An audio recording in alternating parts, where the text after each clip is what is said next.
Islam has some incredibly odd teachings, and I'm putting that mildly. But every once in a while, we come across a command that's so unbelievably absurd on so many levels.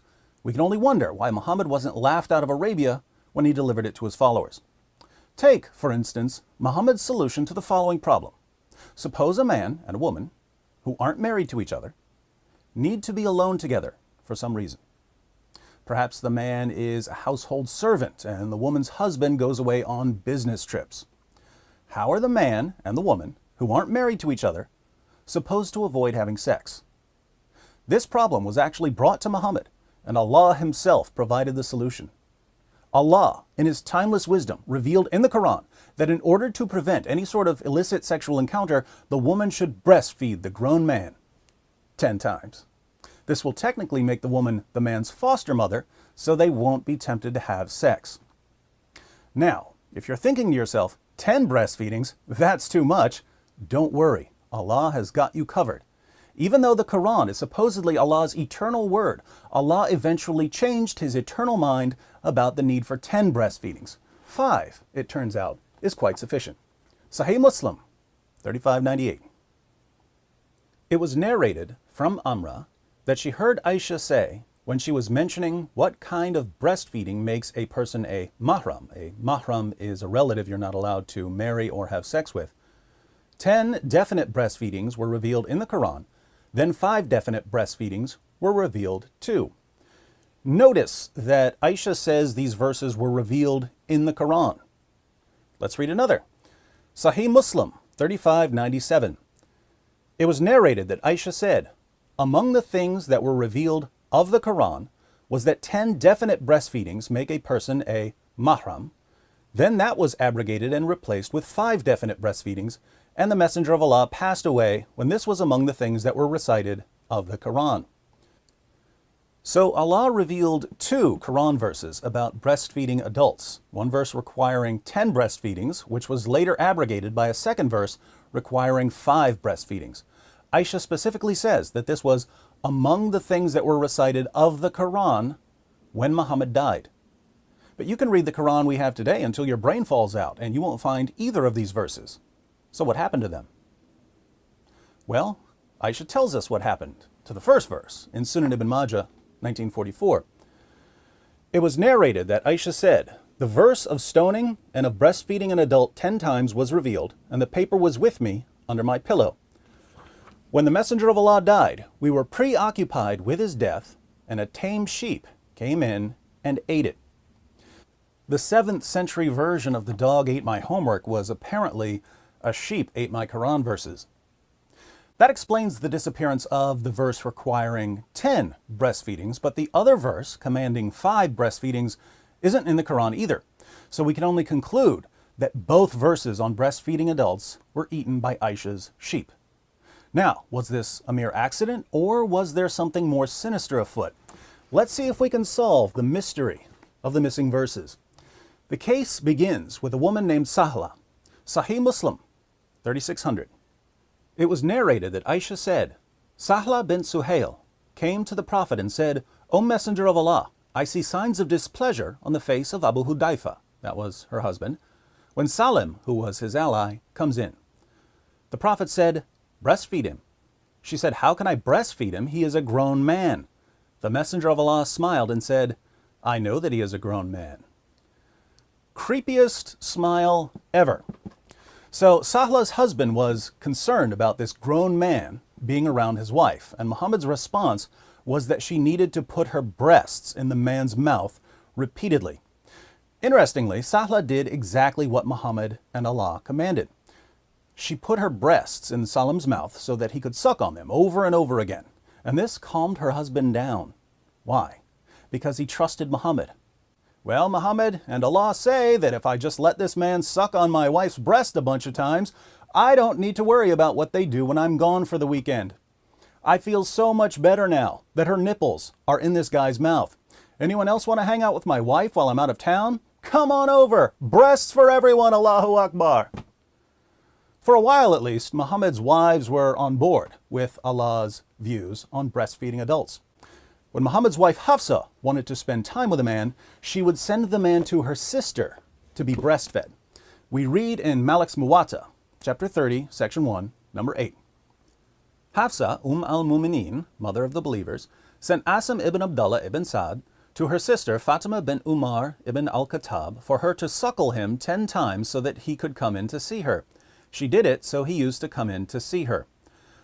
Hafsa couldn't breastfeed Asim because she didn't have children, so she had her sister breastfeed him 10 times, which transformed him into Hafsa's foster nephew. Eventually, however, most of Muhammad's wives, including Hafsa, became disgruntled over the practice. After retelling the story about Muhammad ordering Abu Hudayfa's wife to breastfeed a grown man, Malik's Muwatta, chapter 30, section 2, number 12, continues with this. Aisha, al-Mu'mineen, mother of the believers, took that as a precedent for whatever men she wanted to be able to come to see her. She ordered her sister, Kulthum bint Abi Bakr as-Siddiq, and the daughters of her brother to give milk to whichever men she wanted to be able to come in to see her. The rest of the wives of the Prophet refused to let anyone come into them by such nursing. They said, "No, by Allah, we think that what the Messenger of Allah ordered Sahla bint Suhail to do was only by an indulgence concerning the nursing of Salim alone. No, by Allah, no one will come in upon us by such nursing." We find the same thing in Sahih Muslim 3605, where Muhammad's wife, Salama, declares, "The other wives of the Prophet used to refuse to admit anyone on the basis of that breastfeeding of a grown-up. They said to Aisha, 'By Allah, we think that this is a concession which the Messenger of Allah granted only in the case of Salim. No one will enter upon us or see us on the basis of this type of breastfeeding.'" So Muhammad's wives were claiming that the command to breastfeed adults only applied to Abu Hudayfa's wife in the case of Salim. This explanation obviously doesn't work for 3 reasons. 1, there were 2 Qur'an verses about breastfeeding adults. Whichever verse was meant for Abu Hudayfa's wife, what was the other verse for? 2, we know that Abu Hudayfa's wife was told to breastfeed Salim 5 times. So the situation with Abu Hudayfa arose after the verse requiring 10 breastfeedings had been abrogated. The verse requiring 10 breastfeedings therefore couldn't have been revealed about Abu Hudayfa's wife. 3, as we've seen, Muhammad's wife Hafsa had her sister breastfeed a man 10 times, which means that this was already being practiced before Abu Hudayfa became concerned about his wife and Salim. So there's no way the commands to breastfeed adults only applied in one specific case, and Muhammad's wives knew this. And yet they used their glaringly false interpretation to reject the practice. Apparently, Muhammad's wives had more common sense than their husband and their God. They realized how silly it was for grown women to put their bare breasts into the mouths of grown men in an attempt to avoid sexual tension. They understood that it was absolutely ludicrous for Aisha to keep sending men to suck on her sister's and niece's breasts whenever she wanted to be alone with the men. And surprise, surprise, the verses commanding this practice, a practice Muhammad's wives found revolting, came up missing after he died. Someone conveniently left the sheepgate open. There are only 2 real possibilities here. Either Aisha remained faithful in her desire to preserve the Qur'an, and Muhammad's other wives conspired to send hungry sheep into Aisha's house to rid the world of one of history's most ridiculous teachings. Or, since Aisha had the only written copy of the verses, Muhammad's other wives may have eventually persuaded her to destroy them.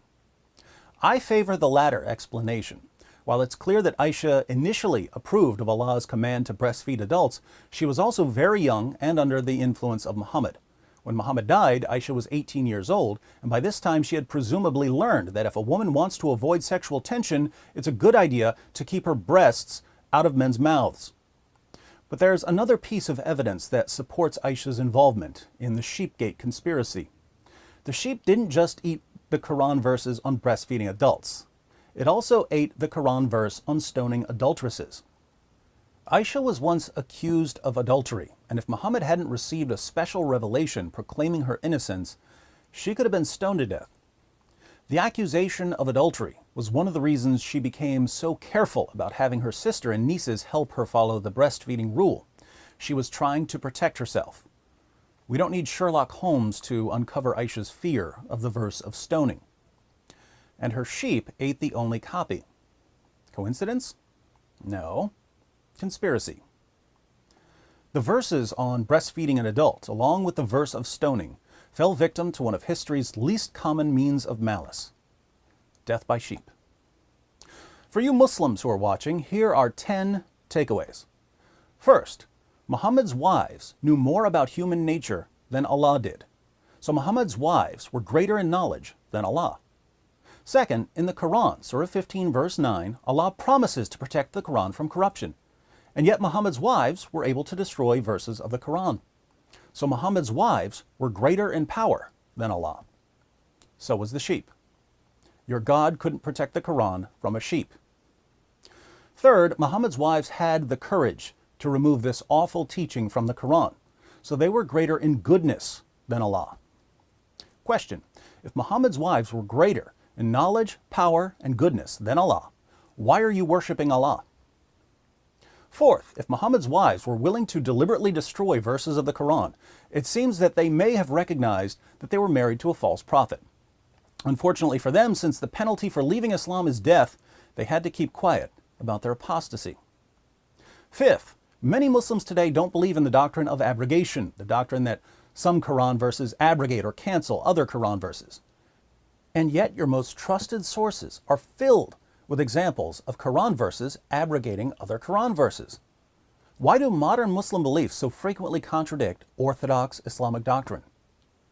Sixth, you believe that the Qur'an is an eternal tablet in heaven. But notice that this eternal tablet is incoherent.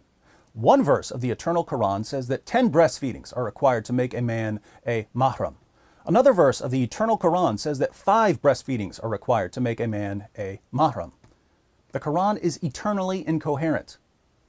Seventh, the Qur'an you read today is different from the eternal Qur'an. Which one's better? Eighth, your Muslim leaders tell you that the Qur'an has been perfectly preserved, even though they've read the same sources I keep quoting to you.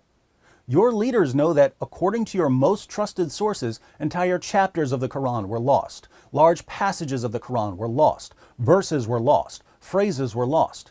And yet they tell you that the Qur'an has been perfectly preserved right down to the letter from the time it was revealed to Muhammad. They tell you this because it gives you confidence in the Qur'an. But your confidence is based on deception. Ninth, if your leaders keep lying to you about the history of the Qur'an, what else are they lying to you about? 10th, if your leaders are the ones who are lying to you, and I'm the one who's telling you the truth, why do you get mad at me? For more on changes in the text of the Qur'an, click on A Brief History of the Qur'an. If you'd like to see me solve another Islamic mystery, click on Who Killed Muhammad?